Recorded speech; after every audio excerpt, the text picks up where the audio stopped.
राधे राधे।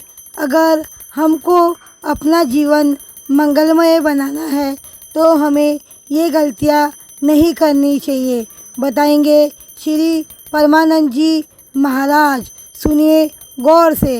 बुद्धि गिरी हुई तभी ऐसी बात होती है। और यह दोष बहुतायत है, ये बहुत प्रभावशाली है। अपनी बड़ाई मारना,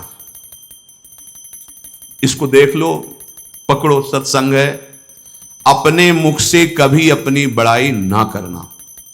अगर कोई अपने मुख से अपनी बड़ाई करता है तो उसके सुकृत नष्ट हो जाते हैं, बुद्धि भ्रष्ट माने गिर जाती, पतित हो जाती है, फिर निर्णय ठीक नहीं। अगर हमारा सारथी, हमारा ड्राइवर मूल हो तो कहीं भी हमको गिरा देगा, तो वो बुद्धि भ्रष्ट मतलब गिर जाती है, निर्णय करने लायक नहीं रहती। अपनी प्रशंसा अपने मुख से करना। दूसरा, लोलुपता, ये वृत्ति नहीं होनी चाहिए। धर्म से चलेंगे, धर्म के द्वारा जो हमें प्राप्त होगा उसी से हम अपना भरण पोषण करेंगे। आपके बच्चे स्वस्थ होंगे, बुद्धिमान होंगे, परिवार में बहुत सुख और शांति होगी। भले दीपक की तरह जलो, बहुत काल तक रहेगी। लक्ष्मी जी भी आपके घर में बहुत काल, हम ये नहीं कहते कि बहुत नहीं, जितनी है बहुत सुख शांति से चलोगे। अगर लोलुपता करोगे, हिंसा, छल कपट, व्यभिचार, चोरी, ऐसे धन आ जाए, वो आएगा, लेकिन वो हाइलोजन की तरह आएगा, एकदम प्रकाश और फ्यूज, बिल्कुल अंधकार करके जाएगा। देख लेना, तुम्हारे जो सुख के हेतु हैं, तुम्हारा शरीर, तुम्हारे बच्चे, तुम्हारी पत्नी, तुम्हारा परिवार, उसको देख के तुम रात दिन जलोगे बिना आग के। ऐसे उनके आचरण होंगे, ऐसे उनके अंग होंगे, ऐसे उनके दिमाग होंगे, ऐसा उनका व्यवहार होगा। ये लोलुपता अगर उपासक में या किसी में है तो उसको नष्ट कर देती है। सावधान। तीसरा, यदि आपका अपमान होता है तो आपको उसे सहन करना होगा, उससे आपके पाप नष्ट हो जाएंगे। जो तनिक सा भी अपमान होने पर बहुत क्रोध करके दूसरे का अपकार करने लगता है, ये आपका पतन करा देगा, ये आपको फंसा देगा। हृदय जलेगा, अर्थव्यवस्था नष्ट होगी, पूरा परिवार दुखी होगा। जरा सा अपमान की संभावना में आप किसी से भी भिड़ गए, किसी से भी, वो ये प्रवृत्ति आपका पतन कर देगी। उपासक में तो अपमान सहना अमृत है, नीचापमानम सुधा, पर व्यवहार में भी ज्यादा उत्तेजित मत होइएगा। ये तो कुछ मिनट की बात है। अगर आपने उसे मारा, पीटा, रिपोर्ट हुई कानून की, ओ फंसते चले जाओगे, अर्थ जाएगा, समय जाएगा, चिंतन जाएगा, बहुत तरह से हानि हो जाएगी। अगर आप सह गए तो आपका सहना उसके लिए आग बन जाएगा। उमा क्षमा साप होते भारी, तुम्हें दंड देने की जरूरत नहीं, उसका एक कर्म ही उसे दंड दे देगा। आप शांत हो जाइए, आप सत्संगी हैं, आप शांत रहिए। चौथा, निरंतर क्रोध और उसका चिंतन। बैठे बैठे बस द्वेषियों का चिंतन ही हो रहा है, अंदर क्रोध का चिंतन और द्वेषियों का चिंतन ही हो रहा है। द्वेष भरी बातें, द्वेष भरे क्रियाएं, उन्हीं का चिंतन करके जलते रहना क्रोध से। उपासक को तो क्रोध करना ही नहीं चाहिए, बहुत शांत। ठीक है, अभ्यास में कभी क्रोध हो सकता है, उसको फिर समन करो, अंदर से प्रायश्चित, जैसा कि अब गलती हुई, आगे नहीं करेंगे। और व्यवहार में भी क्रोध को आप पीना सीखें।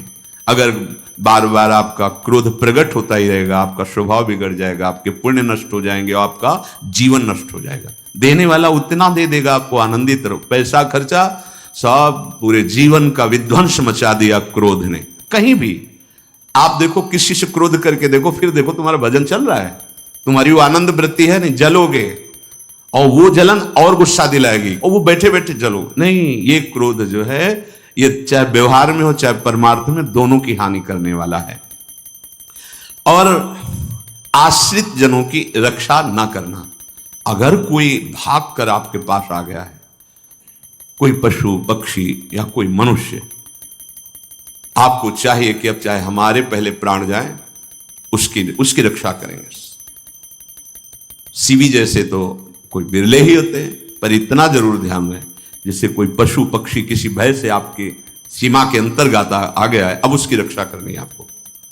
अगर आप स्वयं मार देते हैं या मरवा देते हैं, या आपके सुकृत नष्ट कर देगा, या आपकी दुर्गति का कारण बन जाएगा।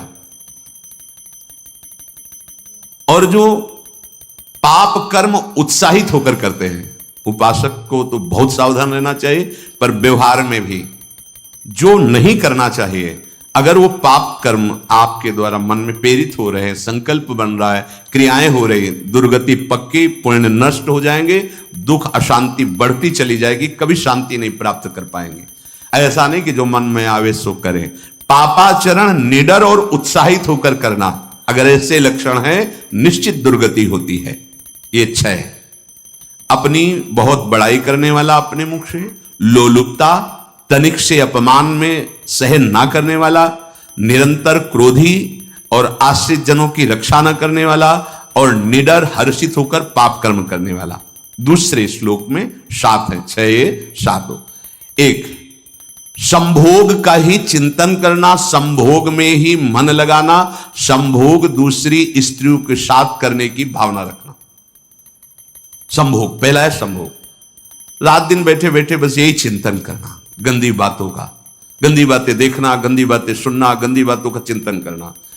फिर अन्य माताओं बहनों के प्रति काम दृष्टि से देखना, कोई आ जा रही है तो दृष्टि से, काम भाव से देखना, भोग बुद्धि से देखना, निश्चित पुण्यनाश, दुर्गति।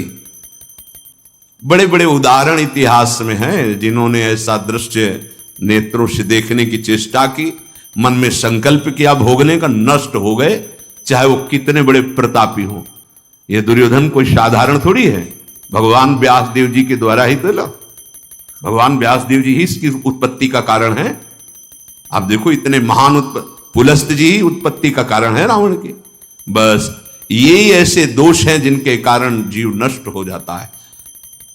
ठीक है, धर्मयुक्त काम भगवान ने आदेश किया है, आपका पाणी ग्रहण संस्कार हो गया है, संतानोत्पत्ति की भावना से कुछ पवित्र तिथियों का त्याग करते हुए चर्चा में हुई है, एक नियम है।